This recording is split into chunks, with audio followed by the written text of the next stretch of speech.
and happy Wednesday. Thank you so much for tuning in and for choosing to spend some of your time with me. I am Maria Milagros. You're an incredible human.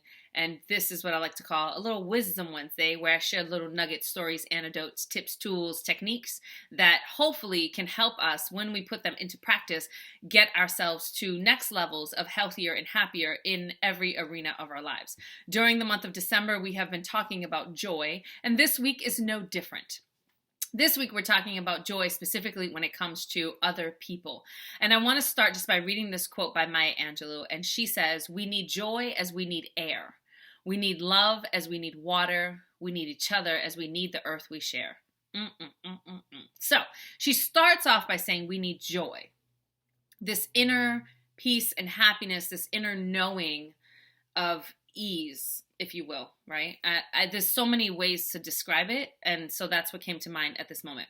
So the first thing that I would like to share, the first suggestion that I have, is that we let people off the hook. What does that mean, Maria? I'm glad you asked. I will explain. What it means is that we recognize that other people are, in fact, other people. Which means they might not think the way we do. They might not like the same things we like. They might not dress the way we dress. They might not speak or act the way that we do. And we really have to practice looking at the differences between us people, all people, and seeing the beauty that's in those differences and allowing those differences to be okay. Right? And I say okay, like you have to tolerate it, but no, we have to get to a point of true acceptance because there's so much beauty in that diversity. And when we do that, we stop asking other people to be different so that we can feel more comfortable, so that we can feel more at ease, so that our joy, our peace, our comfort is not their responsibility. Honestly, it's not anyone else's responsibility. It's something that we can tap into at all times, no matter where we are, based on the beliefs that we carry. And we talked about beliefs in a previous month and how important and powerful our beliefs are because they then trigger thoughts, which then our language, which then our actions, right?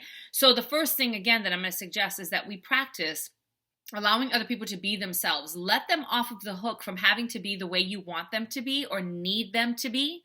It's not really a need, in order for us to feel better, right? That helps increase not only our own joy, but the joy of other people as well. When we stop asking, I'm just going to use this kind of minor example, for instance, stop asking that person in your family who always dresses in all black, stop doing that. You need to dress in more color. Oh my God, it worries me that they always dress, like this is a real thing that I've heard somebody say. They're always dressed in black. It bothers me. It bothers me. You're letting that bother you? Let them off the hook. Like, let them dress in all black. That's where they find their joy. Or maybe they're in a mourning phase. Or maybe they're just like, it's not your business. We have to allow other people to be their whole true selves and to give permission without asking them to be and think and respond exactly like we do in order for us to feel good, right? So that's the first thing. When it comes to other people, let them off of the hook for your joy. Your joy is yours, okay? Let me be clear. That does not mean that if someone is doing something that is negatively impacting your safety or humanity, that you let them off of the hook. Absolutely not. That's not what I'm talking about. I'm talking about like the basic stuff, like how people dress, how they wear their hair, what they look like, who they are intrinsically, like who they are, their sexual orientation, how they identify in terms of their gender. Let people live, right? Needing them to behave in this prescription way for you to be more comfortable is you causing you unnecessary struggle and suffering, right? Allow them to tap into their joy by being their true selves. And then you have to allow yourself to tap into your own joy by, one, being your true self, if you even know what that is. Because a lot of people who struggle to let people be themselves, it's because they have also been fitting a box. And two, so that you can tap into and increase your own joy without needing people to be different in order for you to do that. All right. The second suggestion that I want to make is when we do experience joy, when we do have these joyful moments, we share them with other people. And I do have a disclaimer here as well. Share your joy with other people who are supportive. Do not share your joy with other people who are haters or who are negative or who themselves do not know that they are allowed to have joy, because they are going to guaranteed mess with your parade, right? So we have to, one, be selective in who we share our joy with, and two, be willing to share our joy and to celebrate, because when we do, it amplifies not just our joy, but joy in other people. When someone that I love and care about tells me about something amazing I get so excited. I didn't always used to be that way, because there was a time in my life where I felt like I'm working so hard, I'm not getting my share, I'm not getting what I deserve, and I would be envious. And then eventually, when I got to a point where I did this work first, I would get to a place where I would be so happy for them, because now if they have something that I want or desire, I know that it's possible, right?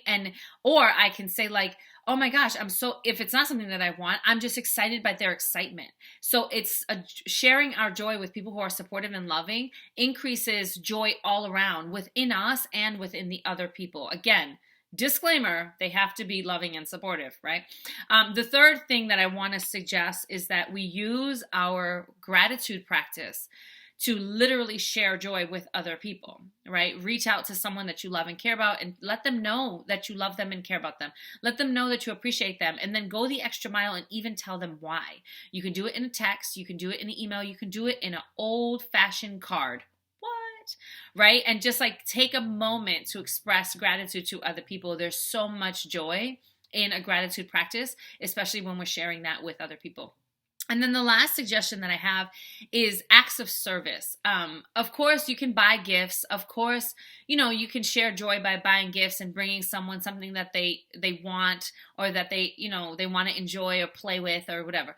Of course. And then there's also acts of service, and the reason why I bring up acts of service is because it is use of your time, where a lot of times when we're doing something for other people, and if our heart is right, if we're really doing it to expand joy, just the act of doing it makes us feel more joy and connect to more joy. And then, of course, it brings them joy as well.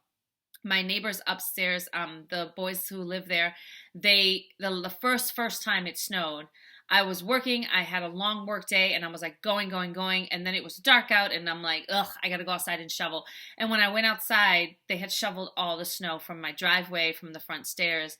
And again, I don't know what their motivation was, but it brought me so much joy, because I had just had this really long work day, and I'm like, oh, they're so sweet, so kind. And then I wanted to do something nice for them. So I went out and got their favorite cookies, and it's like this cycle of joy through acts of service. So, and it doesn't have to cost anything, right? It could just be sending an email, letting someone know how you feel and that you care. It could be, when you see the neighbors' newspapers always getting smashed up in the street, tossing it onto their porch. It could be helping those older neighbors in your neighborhood pull in their barrels, right? It doesn't have to be anything huge or crazy. My only recommendation, again, is to make sure that you're doing it from a place that you don't need reciprocity. You're not doing it because you want something in return. You're doing it because we need each other, right? Let me reread that quote from Maya Angelou. We need joy as we need air. We need love as we need water. We need each other as we need the earth we share. And when we practice joy within ourselves and then with and for other people, it really does change the dynamics that are happening within our communities and within the world. So that's what I have for you today. I hope this was helpful.